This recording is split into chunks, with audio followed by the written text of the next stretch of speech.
TBP news, आवाज तुमचा, साथ आमची। नरेंद्र मोदीजी, आपण देशाचे पंतप्रधान आहात। 10 वर्ष सत्ता उपभोगल्यानंतर देशासमोरील प्रश्नांची उत्तरे आपण दिली पाहिजेत। ते प्रश्न जनतेसमोर ठेवले पाहिजेत, पण राजकीय प्रचार सभांमधून आपण देशातील आणि महाराष्ट्रातील ज्येष्ठ नेत्यांवर टीका टिप्पणी करत आहात। शरद पवार यांच्यासारख्या ज्येष्ठ नेत्याला आपण काय प्रकारची भाषा वापरली, त्यांच्याविषयी आपण उलटसुलट बोलता। पंतप्रधान पदाची थोडी तरी प्रतिष्ठा ठेवा, अशा शब्दात काँग्रेसचे ज्येष्ठ नेते राहुल गांधी यांनी पंतप्रधान नरेंद्र मोदी यांच्या शरद पवारांवरील टीकेचा पुण्यात समाचार घेतलाय। पुणे लोकसभेचे काँग्रेसचे उमेदवार रवींद्र धंगेकर यांच्या प्रचारार्थ काँग्रेसचे नेते राहुल गांधी यांची काल शुक्रवारी दुपारी 4 वाजता SSPMS संस्थेच्या मैदानावर जाहीर सभा संपन्न झाली।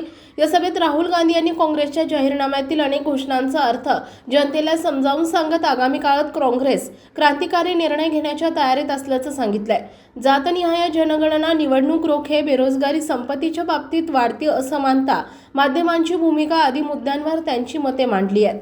आपल्या भागातील महत्त्वाच्या आणि ताज्या बातम्या पाहण्यासाठी आजच TBP न्यूज